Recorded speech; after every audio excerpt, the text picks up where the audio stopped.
اچھا ڈاکٹر صاحبہ، خان صاحب کہتے ہیں کہ میرے ساتھ مشاورت ہونی چاہیے خیبر پختونخوا کے بجٹ کے حوالے سے، ایک صوبے کا وزیر اعلیٰ وہاں پہ کھڑا رہتا ہے، آپ نہیں سمجھتی کہ ملاقات اگر کروا دی جائے تو اس میں کوئی حرج نہیں ہے ڈاکٹر صاحبہ؟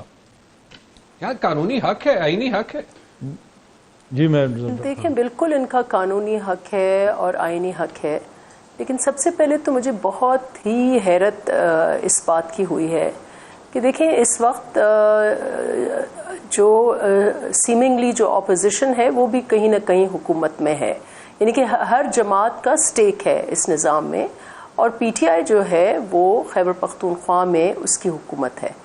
اب مجھے یہ بہت ہی حیرت ہوئی ہے کہ یہ کوئی کیسے انسٹرکشن دے سکتا ہے کہ جہاں آپ کی حکومت ہو وہاں آپ بجٹ پاس نہ کرائیں. یہ مجھے وہی حال لگتا ہے کہ جب آپ کو پنجاب حکومت ملی، جب آپ کو کے پی کی حکومت ملی تو آپ نے خود وہ حکومتیں جو ہیں وہ ختم کی. تو یہ it's a very very curious case کہ آپ اپنی حکومت کو انڈرمائن کر کے، اور آپ اگر یہ ایسا سچ ہے تو میرے لیے بہت حیرت ہے. دوسرا، جہاں تک ملاقاتوں کی بات ہے، بالکل یہ ان کا قانونی آئینی حق ہے. ملاقاتیں وہ جو انڈر ٹرائل ہیں خان صاحب، ان کا بھی حق ہے کہ ان کو اجازت ہو ملاقاتوں کی، اور یقیناً ان کے جو بھی چاہنے والے ہیں ان کا بھی حق ہے. لیکن اس وقت جو انٹرنل پالیٹکس ہے پی ٹی آئی کی، جو میرا باہر سے نظر آ رہا ہے کہ وہ کوئی ایشو، وہ غربت کا ایشو ہو، بجٹ کا ایشو ہو، ٹیکس کا ایشو ہو، بے روزگاری کا ایشو ہو، وہ سب ایشوز ایک سائڈ پر، اور پوری کی پوری سیاست جو ان کے ورکرز کی ہے وہ ملاقاتوں کے اوپر ہے. ان ملاقاتوں کے اوپر ان کی بہت انٹرنل رفٹس ہیں، کون کب کیسے کیوں ملتا ہے، کون نہیں ملتا. This is become a major issue. آج ہمارے جو لیڈر آف دا اپوزیشن ہیں انہوں نے بھی پوائنٹ سکورنگ اس بات پر کی کہ وہ ابھی ابھی خان سے مل کر آئے تھے. تو I don't want to get into this. Obviously ان کے اپنے ڈائنامک ہیں، اور ملاقاتیں کس کو ملتی ہیں اجازت، کس کو نہیں ملتی، مجھے اس کا نہیں پتا، لیکن یہ انٹرنل سیاست ضرور ہے ان کی. لیکن اگین جہاں تک دیکھیں بجٹ کی بات ہے، پیپلز پارٹی نے ایک بہت میچور موقف رکھا. ہمیں اس وقت بھی کئی ساری شکیں بجٹ میں ہو سکتا ہے ہمیں ناپسند ہوں، لیکن بائی اینڈ لارج ہم نے ایک ڈائلاگ پروسیس میں انگیج کیا. کچھ ہم نے شرائط رکھے عوام کے مفاد میں، اور وہ حکومت ان شرائط پر آئی. اور پھر بہترین بات یہ ہوئی ہے اس بجٹ میں، جو میں سمجھتی ہوں ہسٹوریکل ہے، وہ نیشنل اسمبلی میں جس میں پی ٹی آئی کے بھی لوگ شامل تھے. اور میں یہ ضرور اس وقت کہوں گی for the benefit of the P T I people, اگر وہ دیکھ رہے ہیں، کہ ان کے لوگوں نے بائی پارٹیزن طریقے سے اس سارے پروسیس میں انگیج ہوئے. ہم نے فائنانس بل کا ایک ایک لفظ پڑھا، ہر کوما، ہر فل سٹاپ کو دیکھا، سب نمبرز کو دیکھا.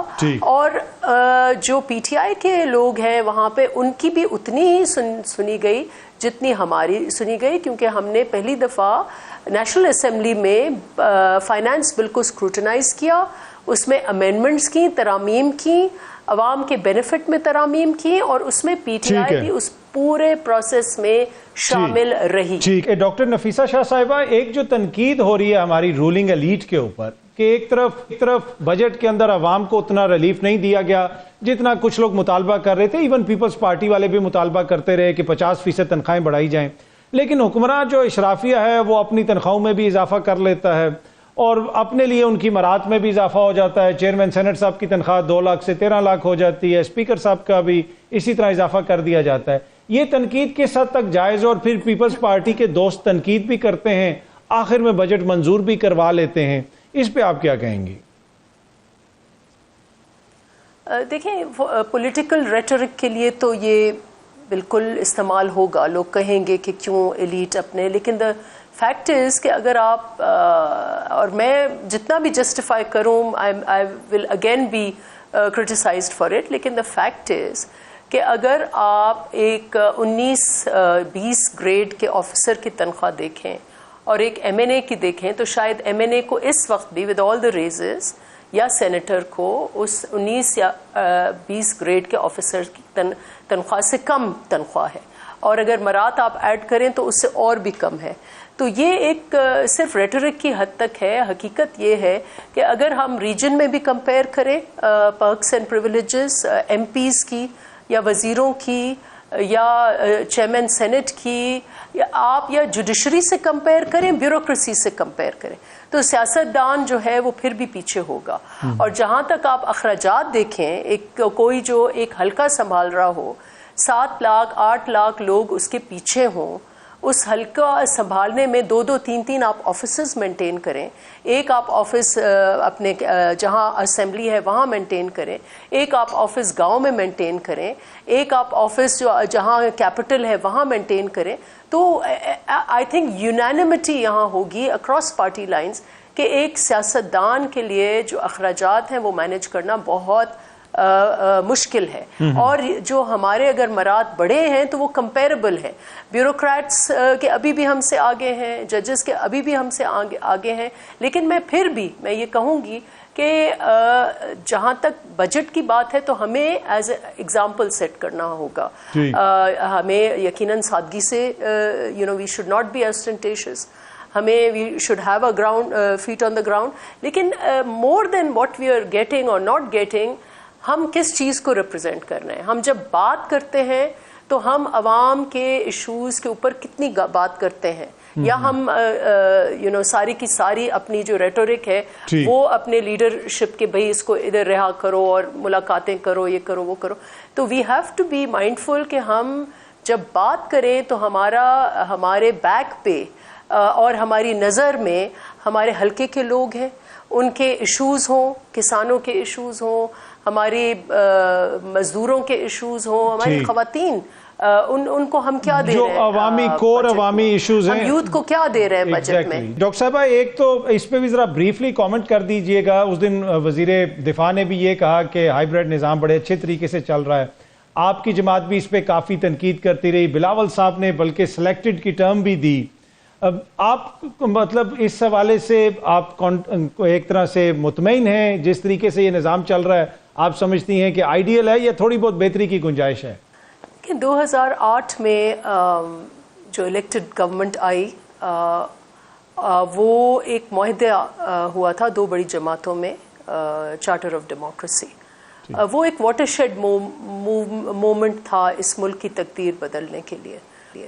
اور اس میں یہ تھا کہ جو بھی سیاسی حکومتیں آئیں گی وہ سویلین سپریمیسی کے اوپر کام کریں گی اور وہ ایک دوسرے کی کھچتانی نہیں کریں گی. انفارچونیٹلی وہ جماعت جو اب ہائیبرڈ نظام کی سب سے بڑی کرٹیک ہے, اس ہائیبرڈ نظام کی تخلیق, اس کی تصور, اس کی امپلیمنٹیشن خود اس جماعت نے کیا ہے. اور میری مراد بالکل پی ٹی آئی سے ہے. اور یہ 2014 والا جو دھرنا تھا جس کی بالکل کوئی ضرورت نہیں تھی, جس میں انہوں نے ایک الیکٹڈ گورنمنٹ کو ڈیسٹیبلائز کرنے کی کوشش کی اور پارلیمان کو انہوں نے انڈرمائن کرنے کی کوشش کی, وہاں سے لے کر آج تک یہی ہائیبرڈ کا سفر ہے.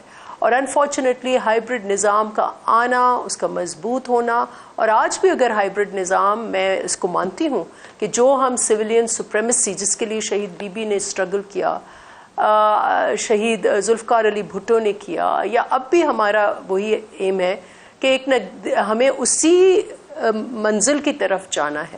لیکن آج اگر ہم ہائیبرڈ نظام میں ہیں تو اس کا جو سٹرکچر ہے, اس کا جو ڈھانچہ ہے, وہ وہی خان صاحب اور ان کی جو ہائیبرڈ نظام تھا یہ ان کا کیا کرتا ہے. اس کو انڈو کا اس وقت سیاسی حکومت ہے, لیکن ہمیں اس کو انڈو کرنے میں یقیناً ٹائم لگے گا. لیکن انفارچونیٹلی جو سیاست اس وقت پی ٹی آئی کر رہی ہے, آج اگر ان کا ہائیبرڈز کے ساتھ کوئی معاہدہ ہو جاتا ہے تو پھر یہ سب کچھ پھر سے بھول جائیں گے. ڈاکٹر صاحب میں چاہتا ہوں کہ یہ پہلے میاں صاحب بھی کہتے تھے کہ میں وہ آئیڈیولوجیکل ہو گیا ہوں, میں نظریاتی ہو گیا ہوں, وہ بھی نظریاتی نہیں ہوئے. آئی ایم سوری ٹو سے, ہم لوگ گورنمنٹ کا حصہ نہیں ہے, سو آئی کین سے دیٹ وہ نظریاتی ہوئے ہیں, نہیں پی ٹی آئی نظریاتی. اچھا بریفلی ڈاکٹر صاحب اس پہ بھی کامنٹ کر دیجئے گا. جو ایس سی او کا سمٹ ہو رہا ہے وہاں پہ جو اعلامیہ آیا اس پہ انڈیا نے سائن کرنے سے انکار کیا کیونکہ اس میں پہلگام کا ذکر نہیں تھا, بلوچستان کا ذکر تھا.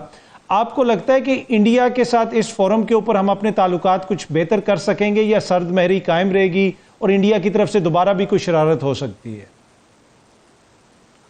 دیکھیں اس وقت اس خطے کے لیے اور دنیا میں پاکستان کی جو پوزیشن ہے، اور بالخصوص یہ جو پہلگام والا ڈرامہ کر کے یونیلیٹرلی ہندوتوا رجیم نے پانی کا معاہدہ، ہمارا بین الاقوامی معاہدہ، اس کو ایلیگلی سسپینڈ کیا اور دہشت گردی کا منترا پڑھ پڑھ کے پاکستان کو ایک تسلسل سے ڈیمونائز کیا۔ اب دنیا، میں سمجھتی ہوں، مودی کی ایکسٹریمسٹ گورنمنٹ کو جان چکی ہے۔ نو بڈی از بائنگ دا نیریٹو، اور پاکستان کی جو ڈپلومیٹک اوفینسو ہے جس کو ہمارے نوجوان چیئرمین بلاول بھٹو زرداری نے لیڈ کیا، مختلف بین الاقوامی کیپٹلز میں جا کر اور انسٹیٹیوشنز میں جا کر جو انہوں نے خطاب کیا، ایک کریڈیبل نیریٹو انہوں نے بلڈ کیا ہے، اور اس سے بہت بڑا فرق پڑا ہے۔ آج اگر ایس سی او میں اسٹیٹمنٹ جو آئی ہے اس میں بھی پاکستان کو سرسری ملی ہے، برتری ملی ہے، and that is I think big achievement جو ہمارا ڈپلومیٹک اوفینسو، آف کورس ہماری فوج نے جو اس میں ایک بہت ہی اسٹرانگلی اپنے آپ کو ڈیفینڈ کیا، اینڈ دیٹ obviously means کہ انڈیا کا جو ایک تسلسل سے پاکستان کو انہوں نے ڈیمونائز کرنے کی کوشش کی، دنیا اب اس کے تھرو دیکھ چکی ہے، اور پاکستان کا جو ایک رہا ہے دہشت گردی کو کاؤنٹر کرنے میں رول، جو کاؤنٹر ٹیررزم ایفرٹ رہا ہے، اس کو دنیا نے سراہا ہے، مانا بھی ہے، اور آج جو اسٹیٹمنٹ ایس سی او کا آیا ہے وہ پاکستان کی پوزیشن کو افرم کرتا ہے۔ باخبر رہنے کے لیے سنو نیوز کا یوٹیوب چینل سبسکرائب کریں اور بیل آئیکن پہ کلک کر دیں۔